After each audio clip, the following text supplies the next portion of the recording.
नमस्कार, आप देख रहे हैं वीयू न्यूज पावर्ड बाय विनय उजाला। आइए नजर डालते हैं 25 अगस्त 2026 की प्रमुख खबरों पर। दक्षिण कोरिया के राष्ट्रपति ली का पुलिस को ताकतवर बनाने पर जोर, बोले जवाबदेही भी होगी तय। ईरान संघर्ष के बाद हॉर्मुज में 68 घटनाएं, 20 नाविकों और बंदरगाह कर्मियों की मौत। नेवाडा कैलिफोर्निया सीमा पर हॉक फायर का कहर, 1500 एकड़ में फैली आग, 7 लोग घायल। यूरोप में रिकॉर्ड तोड़ गर्मी का कहर, 4 हीट वेव बनी 35,000 अतिरिक्त मौतों की वजह। चीन के उपराष्ट्रपति से मिले एनएसए अजीत डोभाल, सीमा पर शांति मजबूत करने पर की चर्चा। जम्मू कश्मीर में 2 आतंकी गिरफ्तार, हथियार और गोला बारूद बरामद। मिसाइल निर्माण में बड़ी छलांग, भारतीय उद्योग बनाएंगे डीआरडीओ की विकसित मिसाइलें। जम्मू कश्मीर के शोपियां में ग्रेनेड और हिजबुल के पोस्टरों के साथ 3 गिरफ्तार। मणिपुर में सेना का एक्शन, 21 हथियार व युद्धक सामग्री के साथ 4 गिरफ्तार। डेरा प्रमुख गुरमीत राम रहीम को एक बार फिर मिली पैरोल।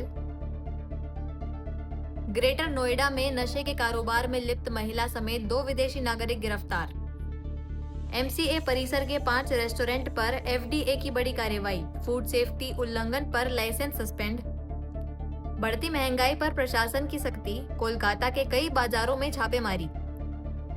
दिल्ली जल बोर्ड एसटीपी घोटाले में सत्येंद्र जैन की जमानत पर फैसला सुरक्षित, 3 सितंबर को आएगा आदेश। मुख्यमंत्री डॉक्टर मोहन यादव ने 9,149 श्रमिकों के खातों में डाले 203 करोड़ रुपए।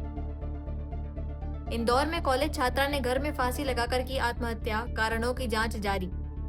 इंदौर में मोबाइल लूट गिरोह का पर्दाफाश, 4 आरोपी गिरफ्तार, 17 मोबाइल बरामद। इंदौर में बीए छात्र गिरफ्तार, बैग से 1 लाख की एमडी ड्रग्स बरामद। इंदौर में 55 लाख की अवैध शराब बरामदगी मामले में 2 तस्कर गिरफ्तार। इंदौर में बैंक नौकरी का झांसा देकर युवती से 87,000 की ठगी, पुलिस ने साइबर ठगों की जांच शुरू की। मुख्यमंत्री डॉक्टर मोहन यादव ने संबल योजना के तहत 9,149 श्रमिकों के खातों में 203 करोड़ रुपए की 11वीं किश्त ट्रांसफर की। उन्होंने कहा कि सरकार श्रमिक परिवारों के साथ हमेशा खड़ी है। मुख्यमंत्री डॉक्टर मोहन यादव ने मुख्यमंत्री जन कल्याण संबल योजना 2.0 के तहत 9,149 पात्र श्रमिक हितग्राहियों के खातों में 203 करोड़ रुपए की 11वीं किश्त सिंगल क्लिक से अंतरित की। उन्होंने कहा कि सरकार हर मुश्किल समय में श्रमिक परिवारों के साथ खड़ी है। संबल योजना के तहत सामान्य मृत्यु पर 2 लाख, दुर्घटना मृत्यु पर 4 लाख, आंशिक स्थायी दिव्यांगता पर 1 लाख और स्थायी दिव्यांगता पर 2 लाख रुपए की सहायता दी जाती है। मुख्यमंत्री ने बताया कि योजना से अब तक 1 करोड़ 84 लाख से अधिक श्रमिक लाभान्वित हुए हैं। संबल योजना के राशि वितरण समारोह में अभी हमारे वरिष्ठ नेता माननीय मंत्री श्रीमान प्रहलाद सिंह जी पटेल ने हमारे सभी भाई बहनों को शुभकामना भी दी, बधाई भी दी और अपने विभाग की तरफ से अपनी पूरी बात रखी। मैं उनका अभिनंदन करता हूं। उनकी दक्षता के कारण से ये लगातार बैकलॉग भी खत्म हो रहा और ये काम भी हमारा सुचारू रूप से चल रहा है। आज तो सच में रक्षाबंधन के त्यौहार से पहले परिवारों से मिलकर जो संतोष हो रहा वो वाकई अद्भुत है। मैं अपनी ओर से सबको पुनः रक्षाबंधन की बधाई देता हूँ, अभिनंदन करता हूँ। सच में आपके अपने पसीने से विकसित मध्य प्रदेश की एक ईंट जोड़कर हम सब मिलकर के कोशिश कर रहे हैं कि हमारा जो धर्म है कि आपके जीवन के प्रत्येक मार्ग के एक कांटे को अलग करें।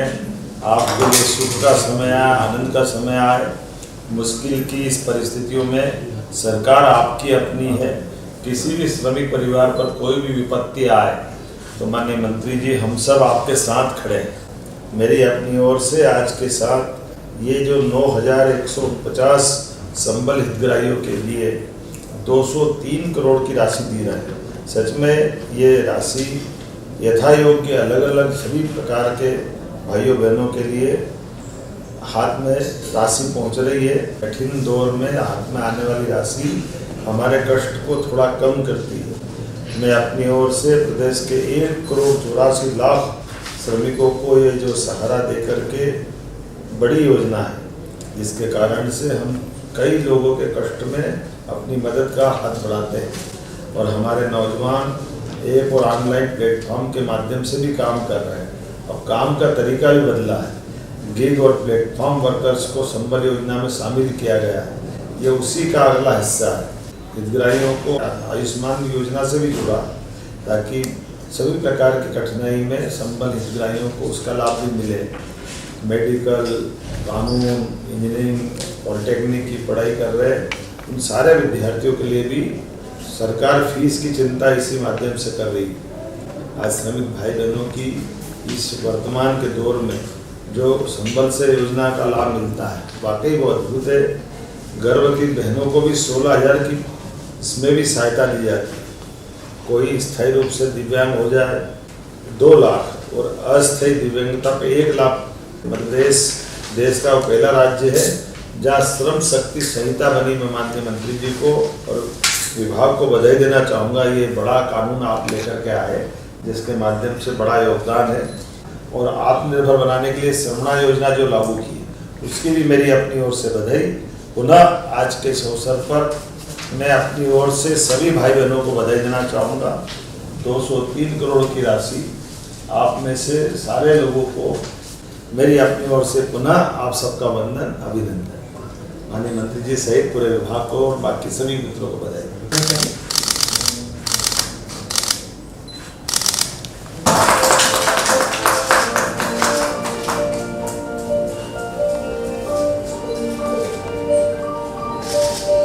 मुख्यमंत्री डॉक्टर मोहन यादव ने दतिया में किसानों की आय बढ़ाने पर जोर दिया। उन्होंने गेहूं 2700 रुपए प्रति क्विंटल खरीदने, दिन में बिजली और 0 ब्याज ऋण सुविधा देने की बात कही। मुख्यमंत्री डॉक्टर मोहन यादव ने दतिया के बलराम कृषि महोत्सव में कहा कि किसानों की आय बढ़ाने के लिए सरकार मिशन मोड में काम कर रही है।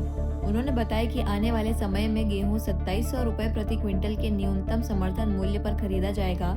किसानों को दिन में भी बिजली उपलब्ध कराने और खाद बीज के ऋण पर जून जुलाई तक 0% ब्याज की सुविधा देने की बात कही। मुख्यमंत्री ने किसानों से उन्नत तकनीक अपनाने, खेती के साथ पशुपालन और दुग्ध उत्पादन बढ़ाने तथा अपनी कृषि भूमि नहीं बेचने की अपील की। वैसे दतिया में 2 चीज प्रसिद्ध है, पीताम्बरा माई का प्रसाद और यहाँ का गुड़ भी बेजोड़ है। यहाँ के गुड़ की दूर दूर तक चर्चे रहते हैं। यहाँ वास्तव में अपने बीच माँ भवानी के इस स्थान पर किसान भाइयों से बात करते हुए आज किसान कल्याण वर्ष के माध्यम से मैं आप सबका स्वागत करता हूँ, अभिनंदन करता हूँ। और ये बात सही है, आने वाले समय में हमारी खेती किसानी के बलबूते पर और समय आगे बढ़ेगा। पशुपालन और खेती दोनों तरह से आगे बढ़ने का समय है।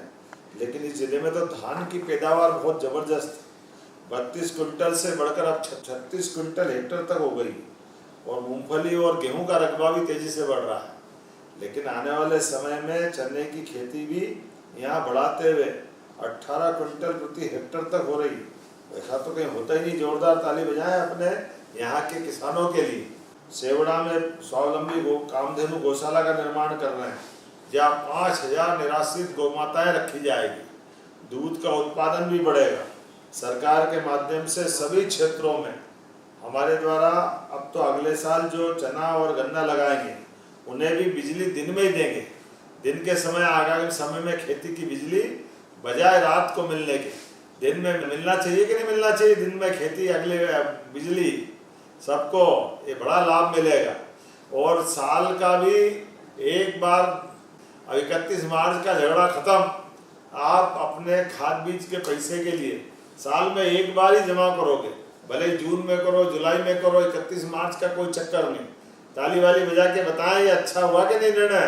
साल का हमारा ब्याज का 0% ब्याज में अब आप साल में एक बार पलटा करेंगे। अभी तो गेहूं भी 104 लाख मीट्रिक टन का उत्पादन हुआ है और बढ़ाते जा रहा है। गेहूं का हमने कहा कि सरकार 2 साल के अंदर अंदर 2700 रुपये कुंटल तक गेहूं खरीदेगी। ये हमारी सरकार की प्रतिबद्धता है। अब तो भावांतर योजना में आपकी मूंगफली को भी जोड़ने वाले हैं, सोयाबीन भी जोड़ रहे हैं। किसान कल्याण वर्ष में और बहुत सारी योजना रहेगी। लेकिन आज आपको देख के आनंद आ गया, ये हमारा दतिया हर क्षेत्र में सबसे बढ़िया है। हमारी सरकार जन कल्याणकार के सभी कामों में लगी और आगे बढ़ेंगे। सरकार की योजनाओं का लाभ दिलाने के लिए प्रशासन भी पूरी ताकत के साथ लगा है। तो प्रेम से बोलो भारत माता की। बहुत बहुत धन्यवाद। भारत माता की जय। भोपाल के बारेला गांव का रास्ता बंद होने के विरोध में महिलाओं ने कलेक्टर कार्यालय घेरा। ग्रामीणों ने एम्बुलेंस और शव यात्रा में परेशानी का आरोप लगाते हुए रास्ता खुलवाने की मांग की। भोपाल के गुफा मंदिर क्षेत्र स्थित बारेला गांव का रास्ता बंद होने के विरोध में मंगलवार को बड़ी संख्या में महिलाएं कलेक्टर कार्यालय पहुंची। ग्रामीणों का आरोप है कि करीब 50-60 साल पुराने रास्ते को बंद कर दिया गया है, जिससे एम्बुलेंस और जरूरी वाहन गांव तक नहीं पहुंच पा रहे हैं। ग्रामीणों के मुताबिक सोमवार को 55 वर्षीय भुवनेश्वरी शर्मा रास्ते में बने गड्ढे में गिर गई थी और समय पर इलाज नहीं मिलने से उनकी मौत हो गई। इसके बाद शव यात्रा निकालने में भी परेशानी हुई। महिलाओं ने रास्ता खुलवाने और मामले की जांच की मांग की है। खेल मंत्री विश्वास सारंग ने बताया कि 2026 से 2031 तक खेलो इंडिया योजना का बजट 36,441 करोड़ रुपए होगा। मध्य प्रदेश में 52 केंद्र मजबूत होंगे और भोपाल में हाई स्पोर्ट्स हब बनेगा। भोपाल में खेल मंत्री विश्वास सारंग ने नई खेलो इंडिया योजना की जानकारी देते हुए बताया कि 2026 से 2031 तक चलने वाली इस योजना का बजट 36,441 करोड़ रुपए है, जो पिछली योजना से करीब 8 गुना अधिक है। उन्होंने कहा कि खिलाड़ियों को 10 गुना ज्यादा अवसर मिलेंगे। मध्य प्रदेश में 52 खेलो इंडिया सेंटर को मजबूत करने के साथ भोपाल में हाई स्पोर्ट्स हब बनाया जाएगा। स्कूल स्तर से प्रतिभाओं की पहचान, वैज्ञानिक प्रशिक्षण, बेहतर डाइट और AI आधारित टैलेंट स्काउटिंग पर जोर रहेगा। हमने बोला ना, देखिए हम 2 स्तर पर काम कर रहे हैं। हम जो छोटे बच्चे हैं उनको फीडर सेंटर के माध्यम से प्रशिक्षित करेंगे और फीडर सेंटर पहले हम टैलेंट सर्च करेंगे फीडर सेंटर के लिए, और फीडर सेंटर में जो हमारे पास स्पार्क होगा जिन बच्चों में, उनको हम रेसिडेंशियल एकेडमी में लेके जाएंगे। अभी तक हमारा टैलेंट सर्च थोड़ा स्कैटर्ड होता था, पर अब हम टारगेटेड टैलेंट सर्च करेंगे और टैलेंट सर्च के बच्चों को हम अनिवार्य रूप से फीडर सेंटर उपलब्ध कराएंगे और फीडर सेंटर के टैलेंट सर्च के माध्यम से हम अपनी एकेडमीज में बच्चों को लेके आएंगे। तो एक प्रकार से ये हम क्रम बना रहे हैं जिसमें कि छोटे बच्चों को भी प्रशिक्षित करें। अभी क्योंकि हम एकेडमीज में हमारी उम्र कितने साल से 18 साल से ही शुरू करते हैं। 18 साल के बच्चों को ही हम रेसिडेंशियल एकेडमी में लाते थे, तो उसके नीचे हमने एक स्तर बनाया है फीडर सेंटर, जिसमें हम 8 साल से लेकर और 17 साल तक के बच्चों को लेके आएंगे और उसमें जो स्पार्क होगा उनको हम एकेडमी में लेंगे। इंदौर में बैंक में नौकरी दिलाने के नाम पर युवती से 87,000 रुपए की साइबर ठगी हुई। आरोपियों ने फर्जी रोजगार वेबसाइट और व्हाट्सएप के जरिए अलग अलग फीस के नाम पर रकम जमा कराई। इंदौर के मल्हारगंज क्षेत्र में बैंक में नौकरी दिलाने का झांसा देकर युवती से 87,000 रुपए की साइबर ठगी का मामला सामने आया है।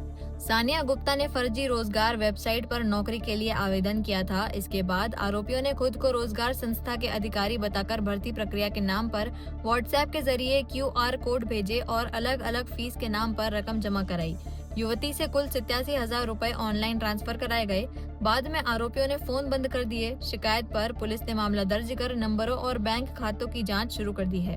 एक 22 वर्षीय युवती जो कि बड़ागढ़ प्रति की रहने वाली है, वो डाटा इंटर्नशिप का काम, डाटा जो LSS में इंटर्नशिप का काम कर रही है, तो उसने जुलाई के महीने में उसके द्वारा एक जॉब के लिए फॉर्म भरा था।